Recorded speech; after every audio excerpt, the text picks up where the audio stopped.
Hi, everyone.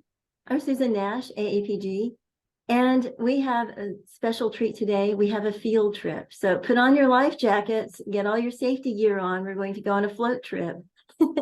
So excited about this. We have Cory Godwin, who has done a lot of field work in this.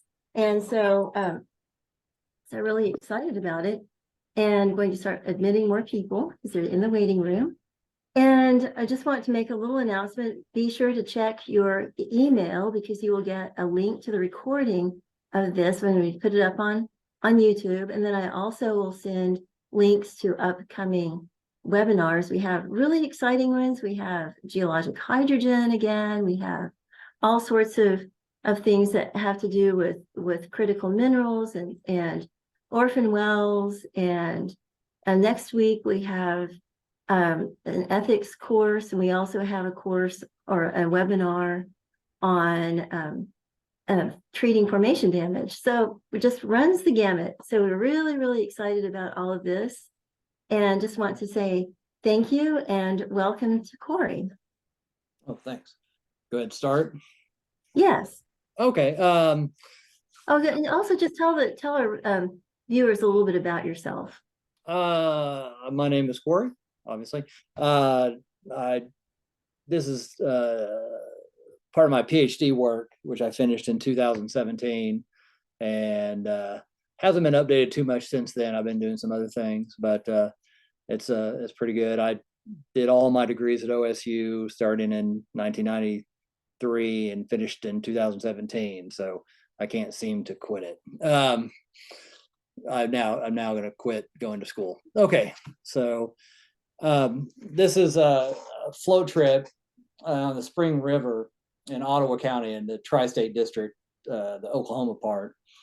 The river goes from, well, I'll get to that in a second. Oh, how come I can't go forward here? There we go. It's in the northeastern part of Oklahoma, there in Ottawa County, which this is showing where it is relative to the rest of my dissertation work. Basically, the Tri-State Mining District, the Mississippi Valley type deposits, mineralized cherty carbonates, and we're going to focus on the upper Boone Group, upper Osagean, or the Boone Group, upper Osagean-lower Meramecian, but primarily the upper part of the Boone Group. It outcrops along the Spring River from the Oklahoma-Kansas state line down to the northern end of Grand Lake, if you're familiar with that. One of the many lakes in northeastern Oklahoma. And then I include some adjacent exposures just for context, really. I gotta click on this. I have never given a web presentation, so bear with me. Here we see the lithostratigraphy for the Tri-State Mining District on the left, northeastern Oklahoma, the Maize Group on the right. We're going to be focusing on the Tri-State Mining District. McKnight and Fisher on the left here define the Boone formation. They use the Boone formation with the Joplin member, Baxter Springs member, Moxon Bend member, as well as a couple other members. The Grand Falls Chert member would be the Pineville Tripolite. And then following Mazzullo et al., which I was a part of in 2013, established the Bentonville Formation, which most people are going to think of as the Burlington Keokuk, which I don't really like to use for a specific reason, being that in the type area there's an unconformity between those two. And then the Ritchie Formation, which was named for an area east of Neosho in Missouri. Those were from Mazzullo et al. And then I just kind of raised the rank of the Moxon Bend to a formation. And then I included the Quapaw limestone into the Boone Group, and we'll talk about why I did that later. And then up in the far northeastern part of Oklahoma, you have the Hinesville unconformably sitting on all of that, and that's the upper part of the Maize Group. What you're missing is the lower Maize Group, that Pryor Creek Formation on the far right, that is not present up in the northeast. Okay, and so really the Meramecian Boone Group, the upper Boone Group, is just a continuation of the deposition that's pretty well known in the lower Boone Group. The Reed Spring, the Bentonville, or Burlington Keokuk, which is more widespread. You see Reed Spring, Bentonville, and now my dogs are barking, up in northern Arkansas, southwest Missouri. You see the Ritchie over in the northern Arkansas. You just don't see the Moxon Bend and the Quapaw that far east. So it's just a continuation of those same things. On the lower left here, you see some stuff from Jeff Miller, 2019. I believe this is from his thesis, which is also a paper in the one of the carbonates of the midcontinent APG memoir, and showing that when you have these different lithostratigraphic units forming these, but together forming these diachronous prograding wedges, these different conodont zones, A, B, C, and D that Jeff had. And then what I'm seeing in the upper Boone Group is just a continuation of that. And so we'll talk about that. Here's just my biostratigraphy. Here we are down in the upper Boone Group, and us, the upper part of the lower Boone Group. The Ritchie being within Biozone 1, Moxon Bend and Quapaw being in Biozone 2, which is part of the reason I threw the Quapaw limestone in there, because the Ritchie formation consists of a lower Ritchie and an upper Ritchie, a fine grain, low energy Ritchie below, a high energy, now I've got a cat on my desk, sorry, a high energy coarse grain Ritchie above, which mimics what you see with the Reed Spring low energy, the high energy Bentonville or Burlington Keokuk. Moxon Bend is fine grain. The Quapaw is coarse grain high energy. So you see the same pattern repeating up into the upper Boone Group. And these just, I have to show you conodonts. If I didn't, I wouldn't be, true to myself, I guess. These are just kind of some of the important species, the important taxa that I used in their ranges.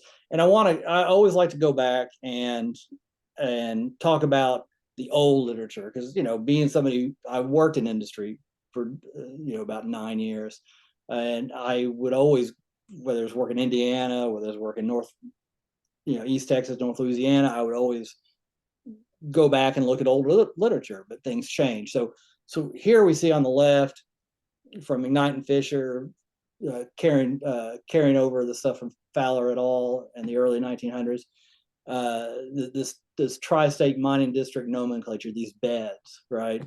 And with the Ritchie formation, the Baxter Springs being the JKL, the Bentonville being M, the Moxon Bend being all the rest of those right there.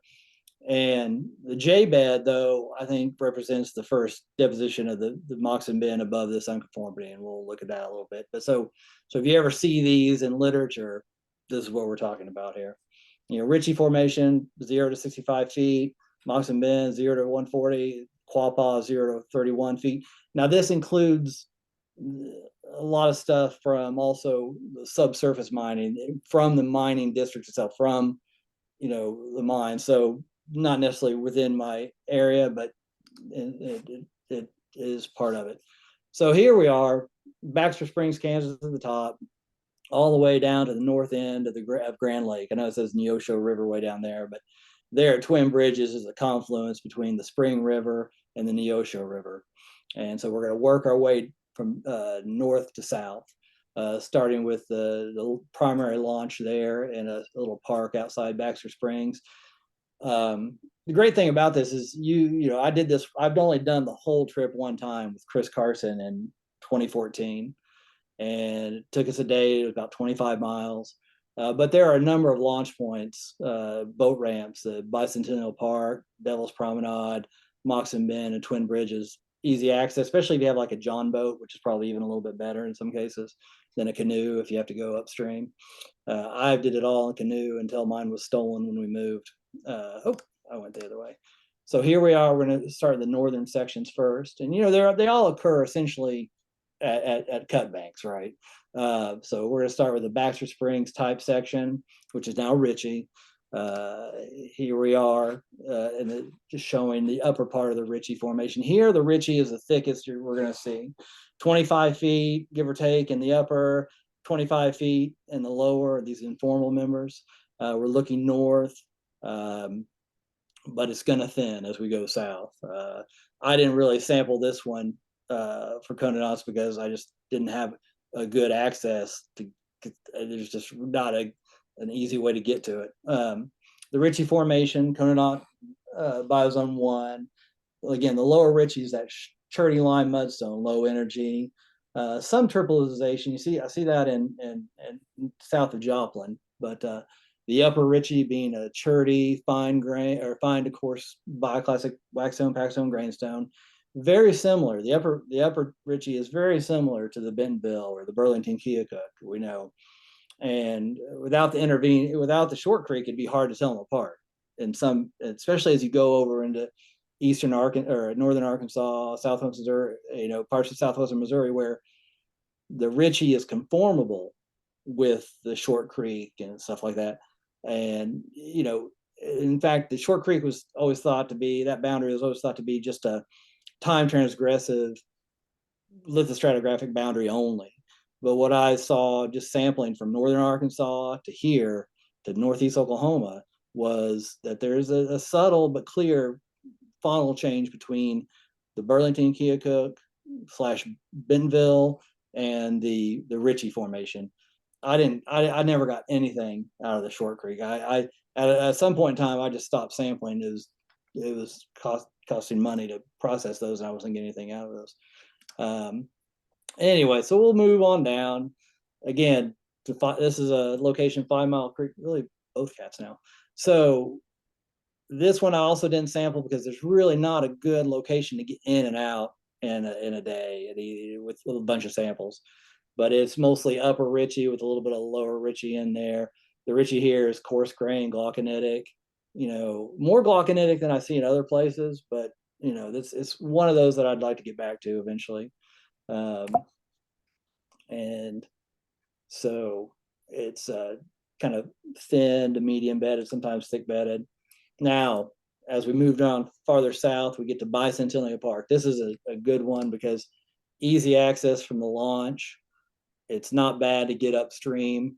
It outcrops all along this cut bank here. It's really nice. You have to there's some portages in there sometimes when the water's low. Because I would always check the USGS water flow and see. I would always try to get it a low flow because lower flow, usually the water was down, more section exposed. But it also made it sometimes more difficult to get where I needed to go.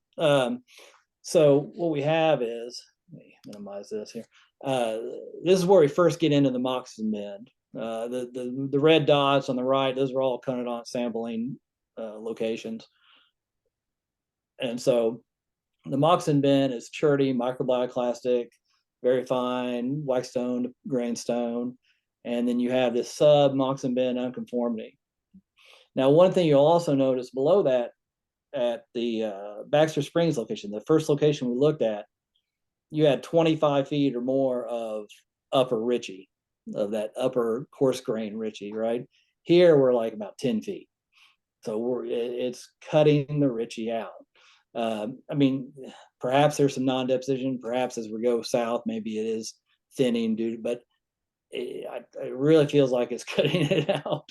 But anyway, and then you have the upper Ritchie, the lower Ritchie. Now, lower Ritchie here is predominantly chert. I couldn't find anywhere but the very bottom to sample. It's just all chert. And that's one of the problems you have with the stuff here and just east of the mining area, is that you have a lot of mineralization, a lot of other stuff going on that really can mess up your ability to sample or understand what's going on.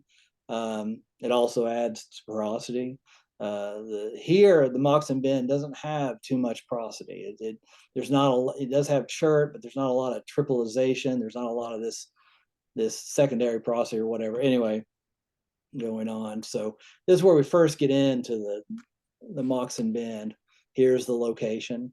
I park kind of the right of what the picture you're showing here, north on the right, south on the left. Looking at the Bentonville, Short Creek, Lower Ritchie, Upper Ritchie, and then the Moxon Bend. Now the top of the Moxon Bend here, interestingly, gets a little coarser grain. I almost wonder if I'm getting into the Quapaw, but I just it didn't get that coarse yet. Oh shoot, I went the wrong way. How do I go back? There we go.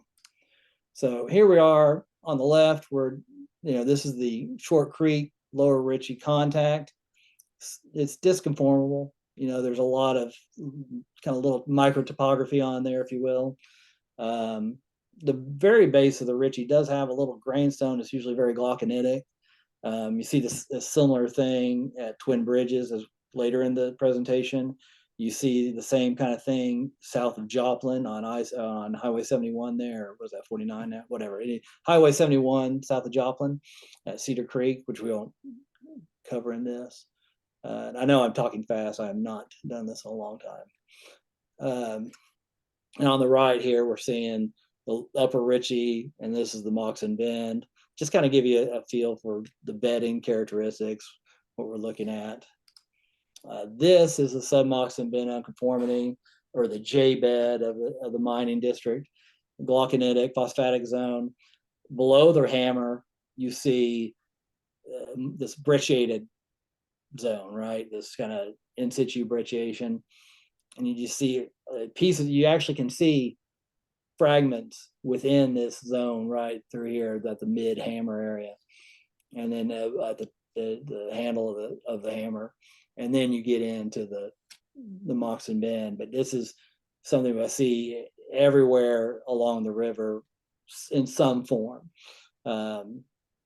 Is this unconformity that seems to also be cutting out the upper part of the Ritchie. Now this is I put this one in here because I cannot for the life of me remember where this was, and I did not mess with it. It looks mound like. I just, it's an interesting feature that probably somebody else needs to mess with. But other than these locations I'm going over, there are other places to mess with. I just, I was all over 4 states. I needed to cut back a little bit on what I was doing. I couldn't do everything. As much as Darwin Boardman wanted me to, I couldn't do everything.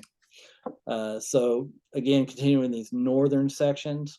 So that last location is going to be somewhere, but probably, I looked at the timestamps on my pictures, and it is about 8 to 10 minutes before we got to Devil's Promenade. So I'd guess somewhere right in here. I bet you it's right in here somewhere, just northeast of where it says Devil's Promenade. So it's called something different now, Devil's Promenade, and now they call it Lover's Leap. I don't know, maybe it's some puritanical thing going on here, but it was Devil's Promenade for a long time. There's a little road right here where there's one of those ghost light myths, I guess, if you will. There's some ghost light on this bridge, an old bridge there or something. Anyway, and also at the very right where this bridge goes, right under where it says the pin for Lover's Leap, there's a big chunk. I mean, like house-sized chunk, a car-sized chunk, let's say, of mineralized, certified something. It doesn't look when I say it doesn't look in place, it looks, there's some collapse. It has to do with the mining and the MVT fluid. I didn't mess with that. Nothing to sample. I didn't have to. Yeah, I wasn't too worried about it. But this is Devil's Promenade. It's named for this bench here. You see down here, and it's this silicified, this certified zone right here at the either the base of the Moxon Bend. And these look black, but they're actually a white chert. They look black, but they're white.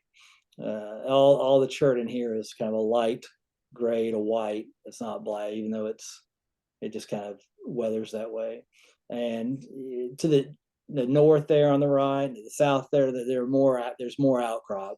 And as it dips into the water, it's nice because that allows you to get up section to measure and sample. So this is, and this is so here we are. It's again cherty microbioclastic, blackstone, the grainstone. Here, unlike the last location of Bicentennial Park, you do have this tripleization, this cotton rock kind of thing. You have porosity, you have this microporosity, as you see in the thin sections here. So you see variations within the mining district of where you see porosity development, especially in the Moxon Bend. You see it here. You don't see it at Bicentennial Park. We will see a little bit of it at the next location. The Ritchie Formation, depending on the water height, is exposed here, but it's mostly chert. Just depends on water level there. This is a difficult one to process. I was having a hard time getting conodonts out of this. There's all that silica in there, as you see. Again, biozone 2. Oh, crud, sorry. So here on the left is just kind of a southern exposure, just a little bit to the south of that main exposure. On the right is just the north end of that exposure. Again, very similar bedding characteristics what we see everywhere in the Moxon Bend, really. It's very, if you will, reed spring-like, which shouldn't be surprising because in other locations in the past has been mistaken for reed spring. In fact, when I look at some of the old literature, especially I am always hesitant when it says something reed spring, especially in northeastern Oklahoma. I'm like, is it reed spring? Is it really not? And we'll even talk a little bit more about that. So we're going to move down. We're not going to move down yet, but this is one of our adjacent locations, the Quapaw limestone. The original Quapaw limestone's type section was where that yellow star is, just north of Devil's Promenade. That thing is just weeded over, covered over, vegetated over, but nicely over just south of Quapaw, Oklahoma, is exposed very nicely in a quarry. As we see here, a picture of the section overlaid by the Hinesville unconformably. It overlays the Moxon Bend conformably, but there is some down cutting, like you'd have down cutting from related facies, but high energy facies versus low energy facies. It's fine to very, coarse grained. It's oil stained and porous. It is same biozone as Moxon Bend. In fact, what you see in the Moxon Bend is you see a little bit higher diversity of conodont fauna. You see deeper water taxa, whereas where you in the Quapaw, what you see are robust shallow water fauna, and so you see this deep water again, part of the same cycle, like the Ritchie lower and upper, same kind of cycle. The Reed Spring Bentonville's another cycle, but then multiple cycles actually within there. So this is just but you see here, you go from biozone 2 to biozone 4. You're missing biozone 3. You're missing the lower Maze group. You have the upper Maze group, and you have this. So you're missing essentially the upper St. Louis equivalent and lowermost St. Genevieve equivalent. You're going from basically lower St. Louis, if you will, to somewhere in the St. Gen equivalent. So we'll move farther south and to the top. So these are their southern section. Sorry, the tight Moxon Bend. Now again, this thing will be exposed all along this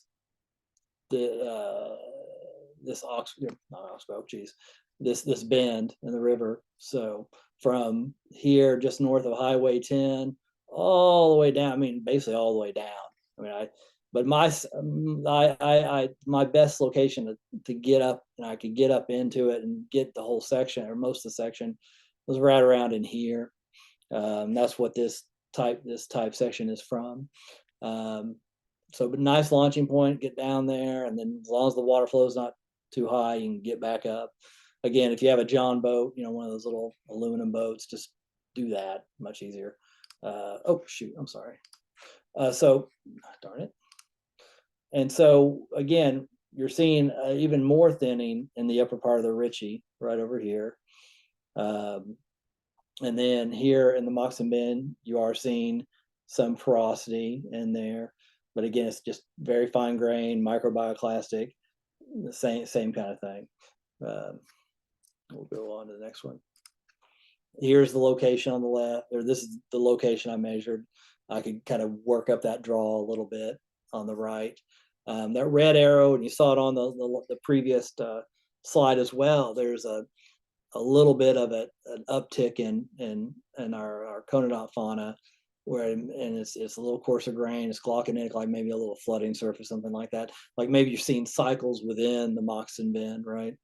The short creek is often easy to see. You see this kind of white, and it kind of breaks, this platy breaking down here, kind of spot it pretty easily. Again, lower Ritchie, this cherty zone down here, and you get up right over here on the left side where this tree is breaking over. You see this upper part of the Ritchie here, coarser grained, a little thicker bedded, and then you get up into this just pretty evenly bedded, though some variation, this moccasin bend. There are plenty of locations to look at. The picture on the lower left here is from right across from the boat ramp, right? Again, that little possible flooding surface.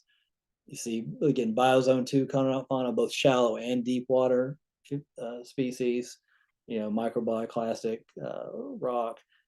The chert is usually light blue to dark blue gray chert, similar to what you see in the Reed Spring, right? Matrix seems to be what's silicifying, and then the porosity develops within that at some location. Again, it varies along the river. Here we see porosity development, saw it at Devil's Promenade, don't see it at the Bicentennial Park, and we won't see it at the next location. Let's see. There's some just thin sections to show you the difference in grain size you see, but still porosity development. So this is kind of my conodont stuff, right? Showing up here this red box where we see this uptick in conodont. You go from, we start at 25, and that makes sense. Down here at the bottom, MB 16, 25, you see an uptick of this flooding surface, if you will. It kind of decreases, a little tick up there, another one there. So I kind of use these, and there's some cyclicity going on there, possibly. So that's kind of what I did. If you really want to get into the conodonts, we can, obviously. I'm trying not to do that too much, you guys.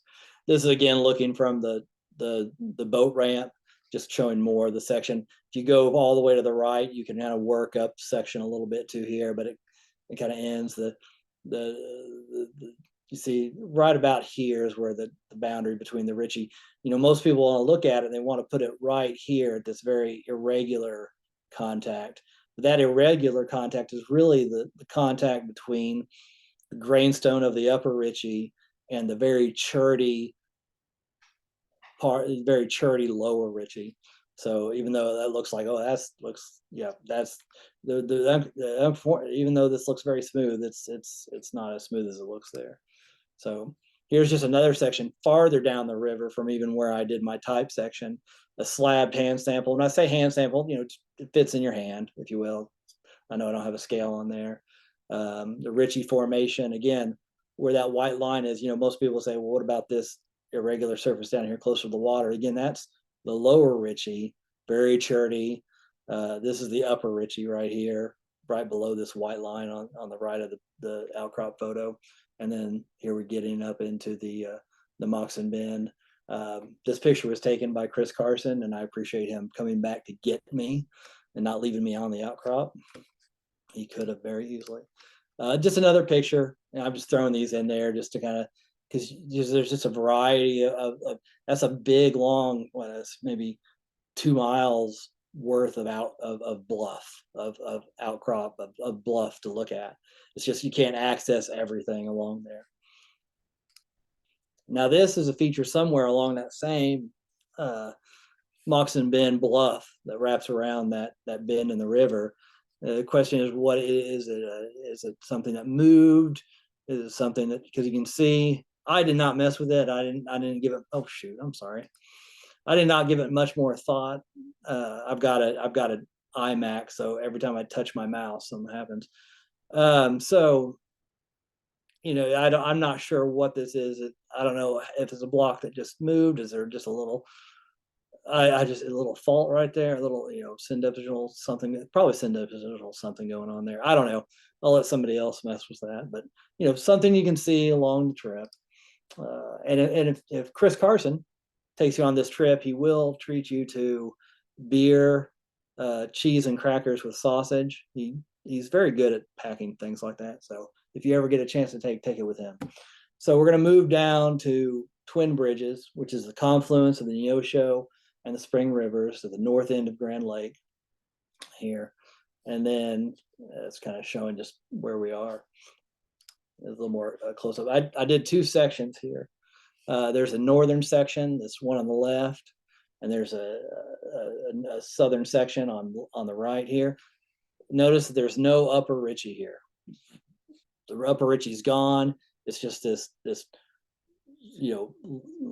carbonate, this cherty lime mudstone with a massive chert at the top. It's disconformable with a short creek below. And here, really, the Moxon Bend is not porous. It's just microbioclastic to fine grain limestone. So we're gonna kind of work through these sections, and it's nice. You can access this location, even though you're coming down the Spring River on the right side here, not the Neosho River. There are some exposures on the right side of this point.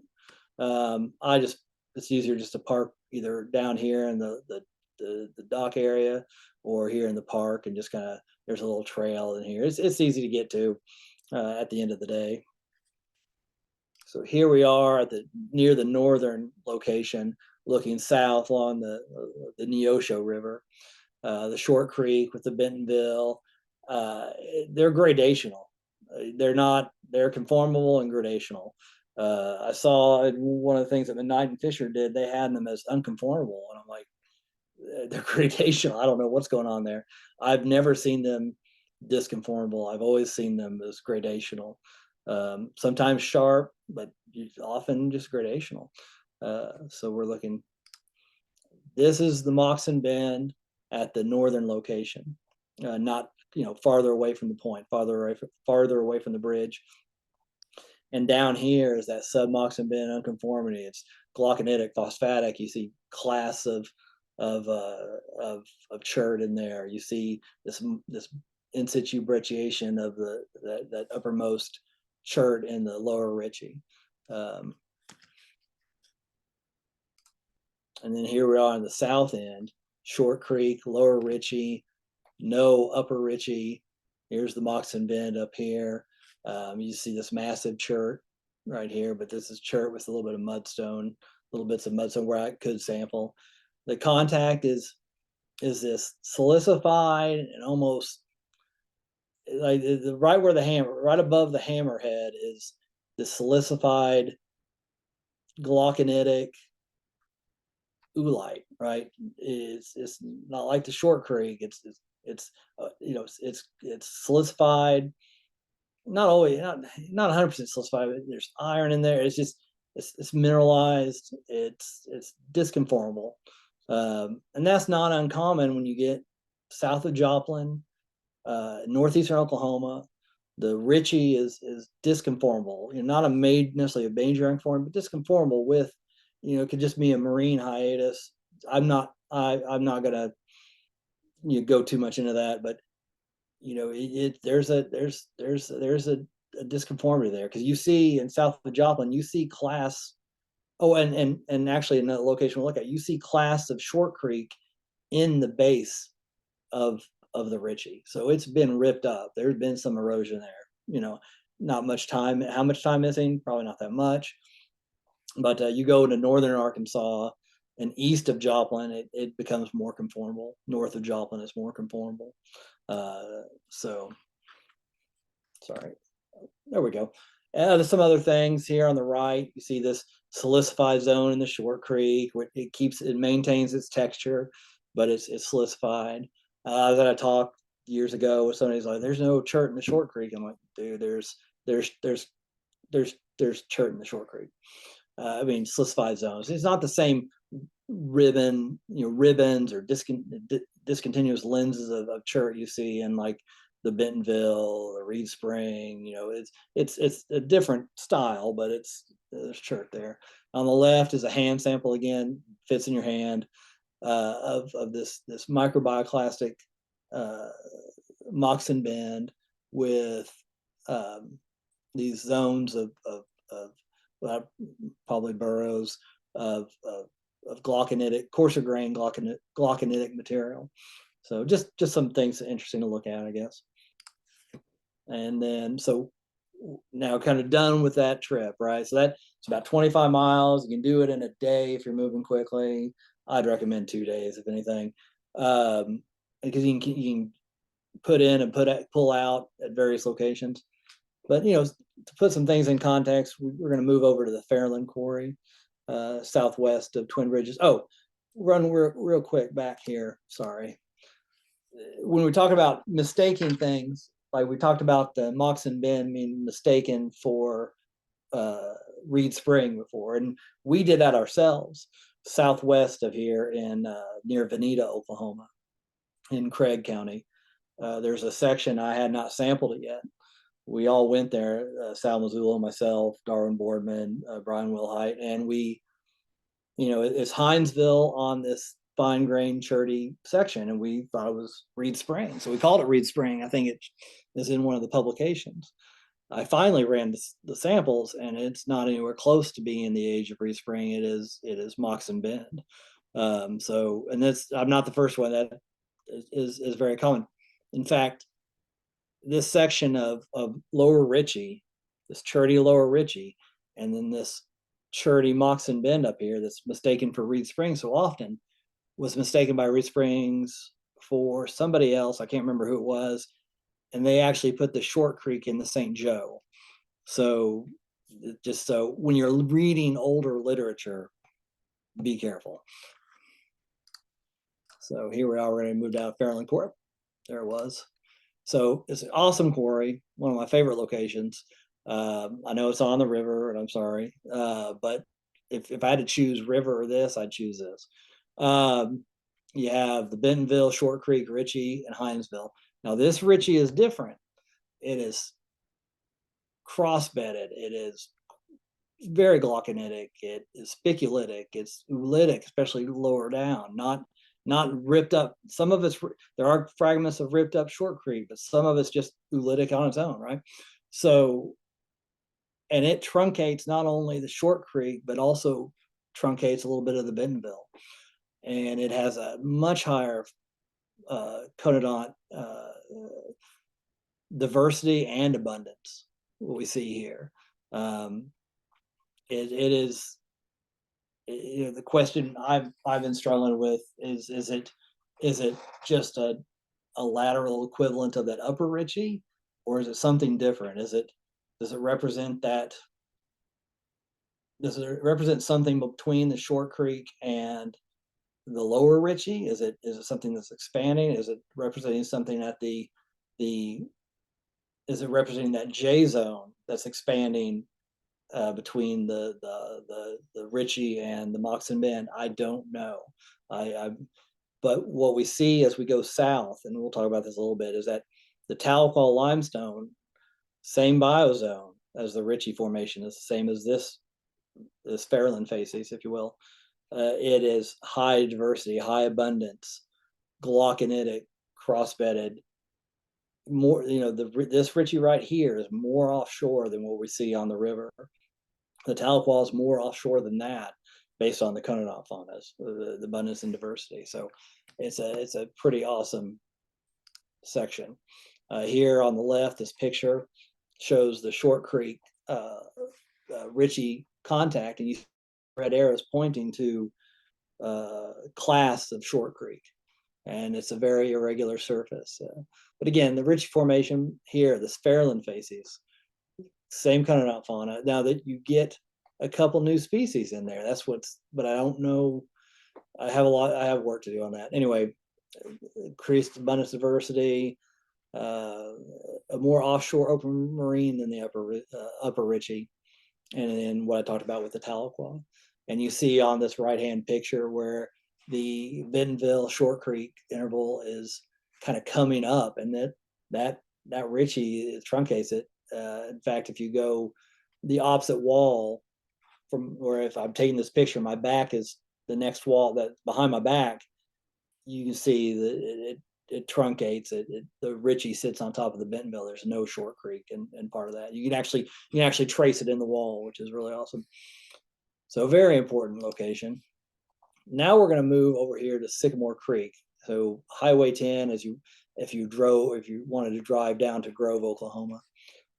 Now this is interesting because the Ritchie Formation, as far as I can tell, because it's a single chert bed essentially, is about a foot thick. You have Moxon Bend, a foot of Ritchie, and then the Short Creek.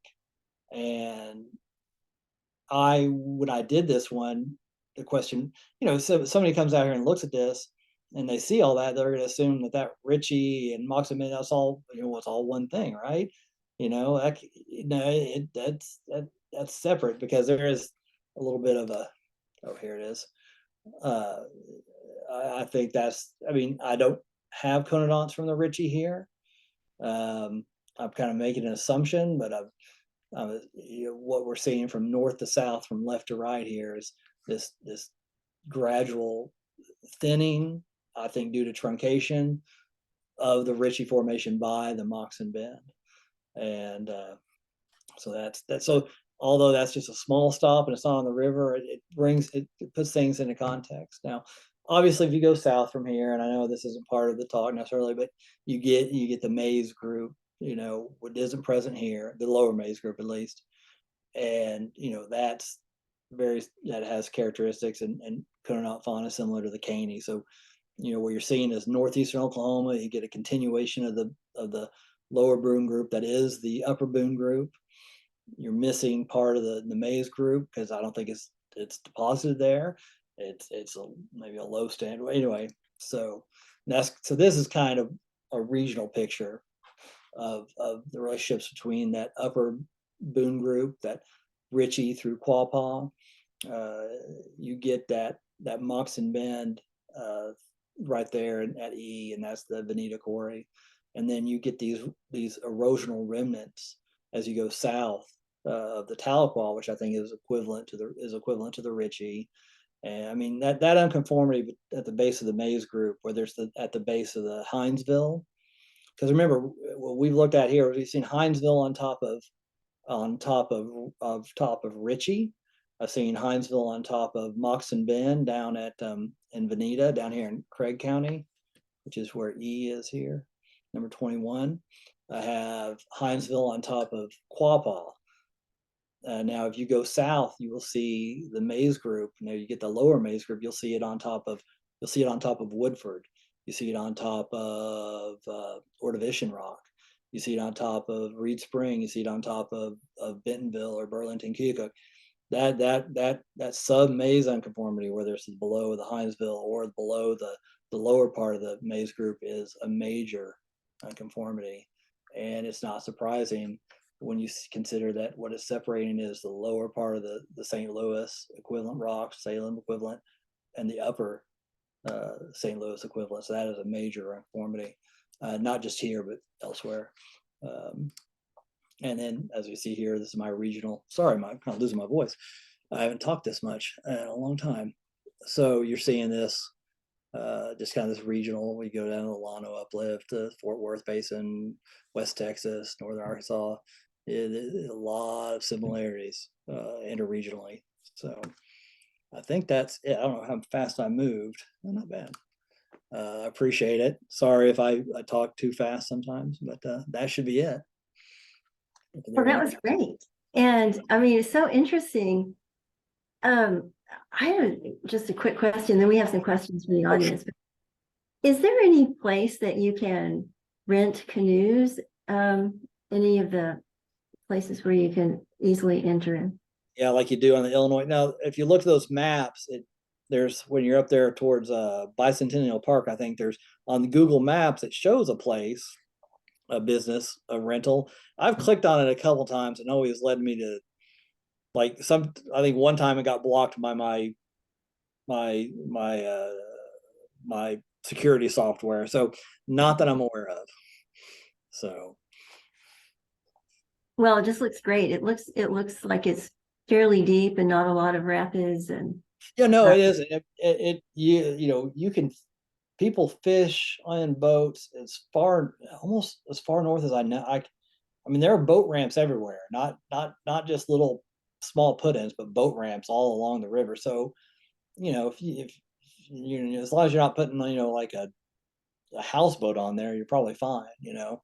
Yeah, I mean, that'd be the way to do it, honestly, not a canoe. It's just, you know, but yeah, no, there are lots of opportunities. So. travel. So we've got also a question about, let's see, let me scroll back here. Okay, so what does the glauconite tell you about the depositional environment? So I know what I've always thought, but it'll be interesting to hear what you think. I mean, it seems to be you kind of to me you're getting in more open marine conditions. It always in my the things I have, it always coincides with increased conodont abundance, conodont recoveries. It seems to be I don't see it as any kind of reducing environment. It seems to be more open marine conditions, if anything, for me. Oh, cool. Because I've See it, always thought it was it seems to be reducing. associated with like little flooding surfaces because I see Okay. abundance and diversity increase whenever I get the glauconite.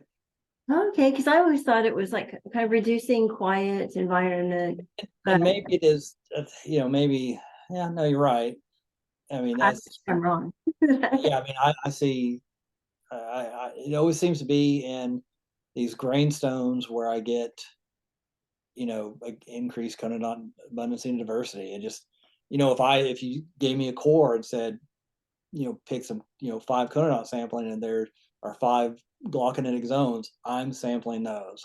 And they seem to always be at a place where there's the boundary of some cycle. I mean, whether that's, you know, a flooding surface where things become anoxic, but the rock itself, when I was seeing glauconite, you know, when I say the conodont diversity and abundance increase, but also again, these are grainstones where you're seeing all, you know, bryozoans, crinoid. You see a lot of other fossils in there, right?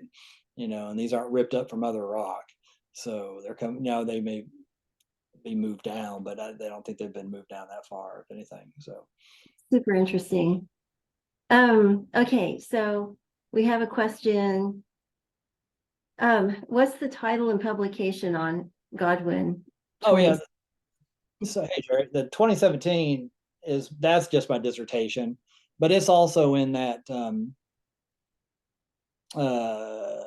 the APG memoir that we put out, the Mississippian, the Mississippian, you know, carbonates of the midcontinent, whatever it was called, is the one that kept getting moved back. It was like 2019. I think it ended at 2019. I think they finally talking to.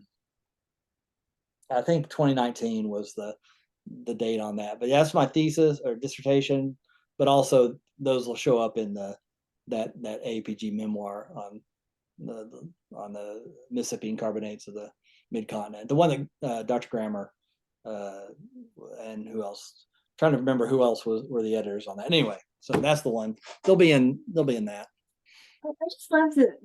I mean, so much about the fact that you combine this with some of the thin sections and I'm just Oh, wondering, like, what were some of the insights that you might have had about reservoirs after doing so much field work in this?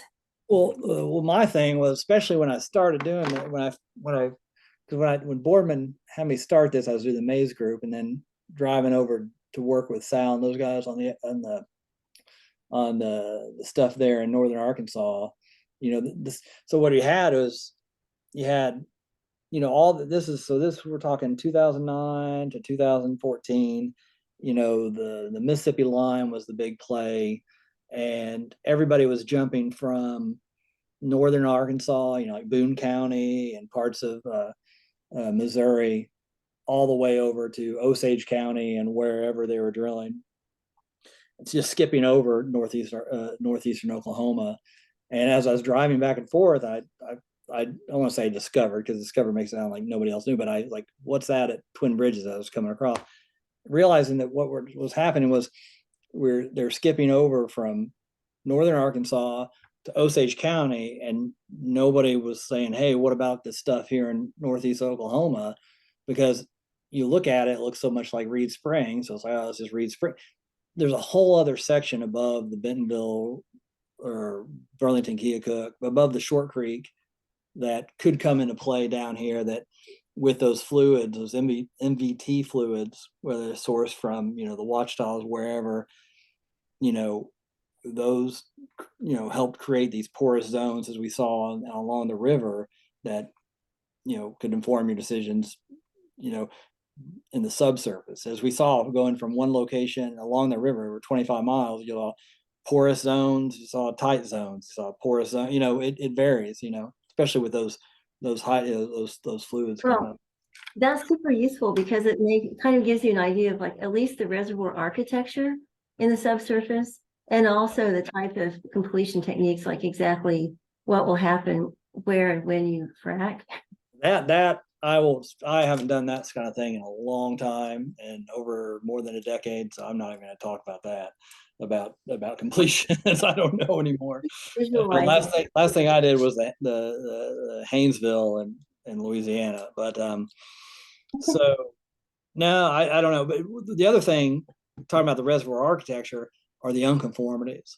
How you see that submoxon bend unconformity truncating parts of the Ritchie, that sub maze group unconformity just truncates everything. You see that unconformity below the Ritchie and Fairland Quarry cutting out. I mean, unconformities play a huge role, and what is it, Sal and we all, talking about, syn depositional tectonism, this inboard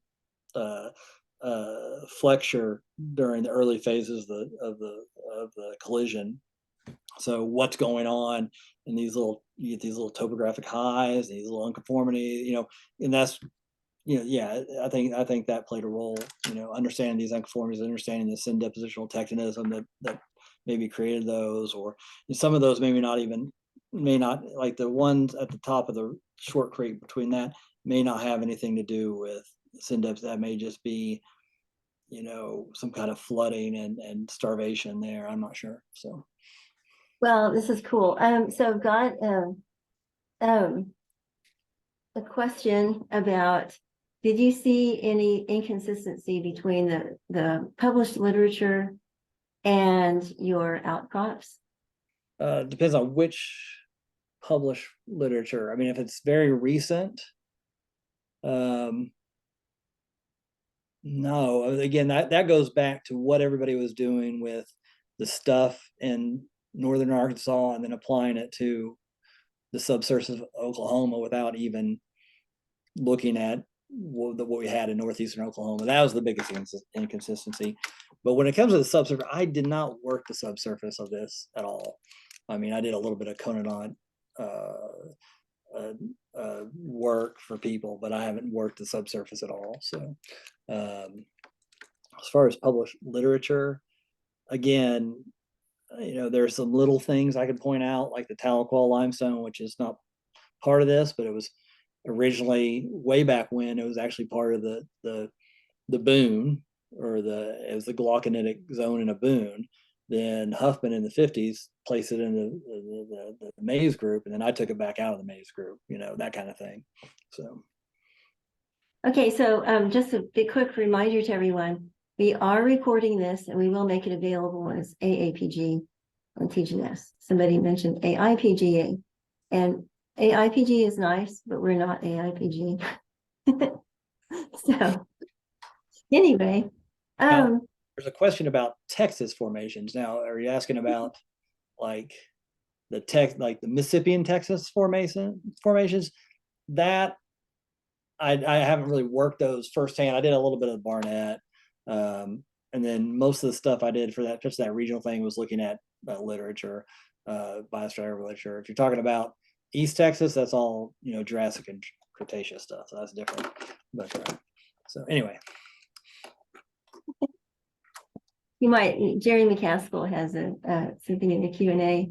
Oh, that on the log signature. I don't know. I haven't messed with subsurface. I haven't messed with logs on any of this. I don't honestly know for the suit. You're looking That'd at be interesting. Yeah, and he mentioned that. Thank you for doing Arbuckle Mountain sections and using that instead of the old sycamore and Osage. I'm wondering, like, if I had to guess on that, I would guess some of those cotton rock, what the old guys, that, you know, the guys working the mining district, the cotton rock, which is that tripletization of like the moccasin bend, the stuff that gets really lightweight, kind of like the Pineville. That'd probably stand out. I mean, other than that, it's all pretty much the same, from the Reed Spring to the Bentonville to the Lower Ritchie to the Upper Ritchie to the Moccasin Bend to the Quapaw. The only thing that's changing is how much porosity are developing and some of those silicified, fine grained rocks. You know, those. You know, that's what you see in like that's why you see it in the Moccasin Bend, where that low energy stuff, where you get the mudstones, where you see the silicification and then the tripletization. You see that same kind of thing in parts of the Reed Spring, and you see it actually in the lower part of the Ritchie, south of Joplin. You see some tripletization of that silicified mudstone, that low energy portion. That'd be my guess, but I've not looked at logs on these at all. I just love it. It's really great. See if you have any other missing questions. Okay, everyone, last chance. Feel free to open up your camera and mic and ask with your voice too.